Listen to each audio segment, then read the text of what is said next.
कौन है मुंगेरी लाल पता है आपको? ये वहां धंधा खोलता है जहां सबका चल रहा है। इसकी जूस की दुकान चल गई, चलो अपनी खोल देते हैं। इसका छल्ली भुट्टा चल गया, मेरा लगा देते हैं। इसकी बिक रही आइसक्रीम तेज, मेरा भी लगा दे आइसक्रीम का ठेला। ये मुंगेरी लाल की तरह धंधे करेंगे तो लोग आएंगे और एक साथ लाइन लगा के। देखिए, धंधा वो होना चाहिए जिसमें दूसरा घुस ना पाए। एक बार और कमान, मोनोपोली कैसे क्रिएट करेंगे? एंट्री बैरियर खड़ा करके। क्या होता है एंट्री बैरियर? आज कमाल का फॉर्मूला देने जा रहा हूं।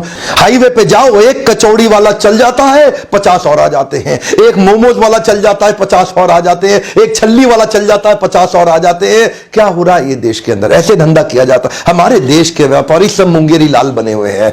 आज वही मुंगेरी लाल को बाहर निकालूंगा। मैं आपसे बात कर रहा हूं, ध्यान देना। व्यापार ऐसा करूं कि दूसरा घुस ना पाए। अपने बिजनेस को एक मोनोपोली अपनी मार्केट में कैसे क्रिएट जानना चाहते हैं? कुछ टिप्स देने जा रहा हूं। मेरा पहला टिप है, मैं जो आपके सामने टेक्निक्स दे रहा हूं उनको बोलते हैं एंट्री बैरियर। क्या कहते हैं? Entry barrier. अपने व्यापार को कुछ ऐसा बना दो कि दूसरा वाला पीछे से घुस ना पाए। ये देखिए, ये नीला समुद्र है, ये लाल समुद्र है, इधर सब के सब आपस में लड़ रहे हैं। इसने एक बैरियर क्रिएट किया, ये आगे निकल गया, बाकी पीछे रह गए। अपने व्यापार में आगे निकलना चाहते हो? सारे टिप्स देखना ध्यान से। ये आगे निकल गया, बाकी पीछे, आपस में एक दूसरे कट थ्रोट। क्या बोल रहे हैं? कट थ्रोट, एक दूसरे का गला काटने वाले लगे। क्या आपके साथ भी डिस्काउंट देना पड़ता है आपको? उधारी देनी पड़ रही है आपको? ये डिस्काउंट उधारी सब बंद। आज धंधा करेंगे कैश में, मुनाफा कमाएंगे मोटा। ध्यान दीजिए आगे कैसे निकलना है। मेरा पहला पॉइंट है इंटेलेक्चुअल प्रॉपर्टी प्रोटेक्शन। क्या अर्थ हुआ इसका? कोका कोला का एग्जाम्पल देते हैं आपको। कोका कोला क्या है? एक ऐसा सोल्यूशन सिरप बनाया है कोका कोला ने। अपनी कोल्ड ड्रिंक खुद नहीं बनाता, बॉटलर को बोलता है कार्बोनेटेड पानी मिलाओ, चीनी मिलाओ मेरे सिरप में। उसके सिरप के बारे में 1891 से शुरुआत करी, आज तक सिरप के बारे में किसी को नहीं पता कि कोई जानता ही नहीं उसका सिरप कैसे। इसको क्या बोलते हैं? Trade secret. एक्चुअल फॉर्मूला आज तक कुछ ही गुमनाम लोगों को पता है, और वो गुमनाम कौन है? उनका कोई नाम नहीं, उनकी कोई पहचान नहीं। कर्नल सैंडर्स ने भी केएफसी के अंदर ऐसा ही ट्रेड सीक्रेट जनरेट किया अपनी सीक्रेट रेसिपी के साथ में। किसी को नहीं पता चलता, लेकिन बिजनेस बहुत स्केल अप कर दिया। क्या आपके बिजनेस में भी आप कुछ ऐसा कर सकते हैं जिससे एंट्री बैरियर जनरेट हो जाए? कुछ एग्जांपल आपके लिए तुरंत अप्लाई होंगे, कुछ आपको सोचने पड़ेंगे। मेरा अगला पॉइंट सुनिए, patent and licenses. Patent and licenses ये यूरोपियन अमेरिकन कंपनीज बहुत करती हैं। अच्छा, हमारे देश में भी कुछ मुंगेरी लाल, चवन्नी लाल उसको बना लेते हैं, लेकिन डर के मारे किसी को पता ना लग जाए, किसी को पता, धंधे में केवल अपने बेटे को बिठा लेते हैं। पेटेंट एंड लाइसेंसेस की मदद से धंधा बहुत स्केल अप हो सकता है। फार्मास्यूटिकल इंडस्ट्री में इसका बहुत इस्तेमाल किया जाता है। एक्चुअली ये ओनर को एक राइट देता है, जिस राइट के चलते कोई दूसरा कॉम्पिटिटर उस प्रोडक्ट को ना तो बना सकता है ना बेच सकता है। फार्मास्यूटिकल इंडस्ट्री के अंदर दो प्रकार की मेडिसिन बनती हैं, एक है जेनेरिक और दूसरी है मॉलिक्यूल। जेनेरिक मतलब जनरल, जो सबके पास है। मॉलिक्यूल मतलब आपने अपने आर&डी के अंदर वो स्पेसिफिक आइटम बना ली जिसका आपने पेटेंट ले लिया। अब 10 रुपए की आइटम आप 1000 रुपए की बेच रहे हैं, लेकिन कोई कंपटीशन घुस नहीं सकता। एंट्री बैरियर क्रिएट कर दिया। एंट्री बैरियर भी क्रिएट किए जा सकते हैं अगर आप छोटे आर&डी सेंटर बिल्ड कर ले अपनी कंपनी के अंदर, अपनी ऑर्गेनाइजेशन के अंदर। आपको लगता है मुश्किल, अभी सुनते रहिएगा। आसान कई तरीके हैं, और एक ऐसा तरीका है जो आपको सफल पक्का बना देगा, वो लास्ट में बताऊंगा। अगला वाला एग्जाम्पल तो आप रोज अपने जीवन में देख रहे हैं, डिस्ट्रीब्यूशन नेटवर्क। ये डिस्ट्रीब्यूशन नेटवर्क भी एंट्री बैरियर क्रिएट कर देता। जानना चाहते हैं कैसे? नोकिया का डिस्ट्रीब्यूशन नेटवर्क बड़ा था, लेकिन अंदर से खोखला, कमजोर था। नोकिया अपने डिस्ट्रीब्यूटर रिटेलर को 15-15, 20-20, 25-25 रुपए दिया करता था मार्जिन में। लोग इंतजार कर रहे थे कोई आ जाए नोकिया को पीटने के लिए, रिटेलर, क्योंकि रिटेलर थके हुए थे। 20 रुपए के मार्जिन पे मोबाइल बेचा करते थे। नोकिया ने ध्यान नहीं रखा अपने डिस्ट्रीब्यूशन नेटवर्क का, लेकिन वहीं कौन आ गए? Oppo, Vivo. Highest margin they रहे हैं आज, सबसे बड़ा मार्जिन दे रहे हैं।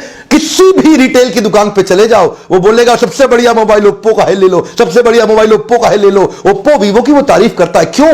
ओप्पो वीवो में आज डूबते हुए रिटेलर को, ऐसे रिटेलर को जिसको फांसी लग जाती, मर जाता बेचारा, क्योंकि उसके पास मार्जिन नहीं था, खर्चे के लिए पैसा नहीं था। आपको पता नहीं मोबाइल जो का धंधा है ना, बहुत कम मार्जिन का है।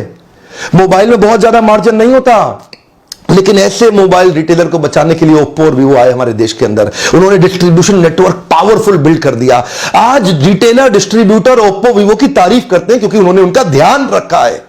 आज ओप्पो वीवो ने डिस्ट्रीब्यूटर रिटेलर्स की जिम्मेदारी उठाई है और आज डिस्ट्रीब्यूटर रिटेलर ओप्पो वीवो के लिए बहुत लॉयल हो गए हैं। बाकी सारी हैंडसेट कंपनी के लिए एंट्री बैरियर क्रिएट हो गया है। क्या हो गया? Entry barrier. इसको बोलते हैं एंट्री बैरियर। आपके पार्टनर्स के साथ मिलकर आप ऐसा संबंध बना लो, उनके साथ ऐसा मजबूत संबंध बना लो कि दूसरा कोई अंदर घुस ही ना सके। क्या आपने अपना डिस्ट्रीब्यूशन नेटवर्क तैयार किया? कर सकते हैं आप। जब सैमसंग और नोकिया एक के बाद एक रिटेलर को घाव पे घाव दिए जा रहे थे और उस पर नमक छिड़क के मुस्कुरा रहे थे, हमारा मोबाइल अपने आप बिकता है, रिटेलर क्या बेचेगा, तभी उनके घाव पे, उनके जख्म पे मरहम लगाने के लिए करण अर्जुन की तरह आए ओप्पो वीवो, जिन्होंने आकर डिस्ट्रीब्यूशन नेटवर्क बनाया। वो मां बोलती थी ना, मेरे करण अर्जुन आएंगे, मेरे करण अर्जुन आएंगे, मेरे करण अर्जुन आएंगे, मेरे करण अर्जुन आएंगे, मेरे करण अर्जुन आएंगे। आ गए ओप्पो और वीवो, ऐसा डिस्ट्रीब्यूशन नेटवर्क को एम्पावर किया। एक एक रिटेलर बोला, देखो देखो हमें बचाने वाले करण अर्जुन आ गए हैं। ओप्पो वीवो की इंटेलिजेंस देखिए, डिस्ट्रीब्यूशन नेटवर्क को इतना एम्पावर किया, रिटेलर उनका साथ दे। क्यों नहीं देगा? क्योंकि उन्होंने रिटेलर को बचाया है, डूबते हुए रिटेलर को ईमानदारी से इज्जत दी है, उसको सपोर्ट दिया है। इसीलिए आज एंट्री बैरियर आ गया, इतना पावरफुल एंट्री बैरियर। अपने पार्टनर्स को मजबूती दीजिए, ये लर्निंग है ओप्पो वीवो से। अपने पार्टनर्स को मजबूती दीजिए, एंट्री बैरियर क्रिएट हो जाएगा। अगला मेरा पॉइंट है एक्सक्लूसिव राइट्स। जिस भी व्यापार के आप अंदर आप हैं, आप देखिए कोई इंटरनेशनल प्रोडक्ट ऐसा है कि जिसका आप एक्सक्लूसिव राइट लेकर के अपने देश इंडिया के अंदर उसका डिस्ट्रीब्यूशन क्रिएट कर सकते हैं। इनफैक्ट कई मोबाइल फोन हैं जो फ्लिपकार्ट और अमेजॉन पे अपने एक्सक्लूसिव राइट देते हैं माल बेचने के लिए और मार्केट के अंदर हंगामा। देखिए क्यों? क्योंकि एंट्री बैरियर क्रिएट हो गया। जैसे एमआई के फोन, मोटोरोला, लेनोवो, ये एक एक महीने के लिए अपने प्रोडक्ट को एक्सक्लूसिव केवल फ्लिपकार्ट को देते हैं या अमेजॉन को देते हैं। फ्लिपकार्ट ने तो काम ही ये कर रखा है, 70% जब भी एक्सक्लूसिव धंधे का काम आएगा तो फ्लिपकार्ट ले लेता है। ये उसका तरीका है बिजनेस करने का। एंट्री बैरियर क्रिएट कर दिए। देश के सारे रिटेलर तंग होते रहते हैं फ्लिपकार्ट के कारण। जितने मोबाइल रिटेलर परेशान है फ्लिपकार्ट और अमेजॉन से। अमेजॉन थोड़ा पीछे है, वो 30% लेता है। फ्लिपकार्ट सबसे ज्यादा एक्सक्लूसिव सेल्स की डील्स उठा लेता है मार्केट के अंदर। ये भी एंट्री बैरियर क्रिएट करने का तरीका है। कोई भी आपकी इंडस्ट्री के अंदर ऐसा प्रोडक्ट जो अभी भारत देश में नहीं बिक रहा, उसका जो भी ओरिजिनेटिंग कंट्री है उस कंपनी को वहां कांटेक्ट करके उसके एक्सक्लूसिव इंडिया सेलिंग राइट्स, अगर आप में दम है तो आप ले सकते हैं। एंट्री बैरियर क्रिएट हो जाएगा, कोई कंपटीशन आपके अगेंस्ट खड़ा नहीं हो पाएगा। अगला मेरा पॉइंट है इकोनॉमीज ऑफ स्केल। इससे भी एंट्री बैरियर क्रिएट हो सकता है। इकोनॉमीज ऑफ स्केल का मतलब क्या है? माल इतना बेच दो, इतना बेच दो, इतना बेच दो, इतना बेच दो कि वॉल्यूम के कारण आपकी प्रॉफिटेबिलिटी बढ़ जाए, चाहे भले ही मार्जिन बहुत थोड़ा सा क्यों ना हो। उदाहरण है वॉलमार्ट, उदाहरण है डी मार्ट, उदाहरण है बिग बाजार। ये लोग जब मार्केट से माल खरीदते हैं ना, इतना बड़ा बल्क में सेंट्रलाइज्ड परचेजिंग के कारण खरीदते हैं, अपने आखिरी पैसे के 100वें हिस्से के आखिरी पैसे का भी डिस्काउंट ले लेते हैं। इतना बल्क में खरीदते हैं कि उसके कारण ये इकोनॉमीज ऑफ स्केल बिल्ड कर लेते हैं। इनसे सस्ता कोई खरीद ही नहीं सकता, एंट्री बैरियर हो गया। अब इनसे सस्ता कोई बेच ही नहीं सकता, एंट्री बैरियर हो गया। आप अपने बिजनेस को बहुत बड़ा करके, मार्जिन्स कम करके ऐसा प्राइस मार्केट में ऑफर कर सकते हैं जिसमें एंट्री बैरियर क्रिएट हो जाए और कोई और। यही तो डील रहती है इसकी बिग बाजार की। आप सोचते होंगे इतना माल सस्ता कैसे दे देता है, यही तरीका है उनका। या फिर डी मार्ट भी कर रहा है, अब इससे में बहुत तेजी से ग्रो कर रहा है हमारे देश के अंदर। अगला एग्जांपल, ये थोड़ा हर आदमी नहीं कर सकता, इसको बोलते हैं हाई कैपिटल इन्वेस्टमेंट। मेरे आपने पुराने वीडियो में देखा ही हुआ है जियो वर्सेस एयरटेल, जहां मैंने बताया 2.5 लाख करोड़ रुपया इन्वेस्ट नई टेक्नोलॉजी पे किया, पुरानी पे किया ही नहीं जियो ने। इसको बोलते हैं हाई कैपिटल इन्वेस्टमेंट, जहां एंट्री बैरियर क्रिएट कर दिया। एयरटेल बेचारा पुरानी वाली इन्वेस्टमेंट से जूझ ही रहा था, ये नई इन्वेस्टमेंट पे 2.5 लाख करोड़ रुपया खर्च कर दिया।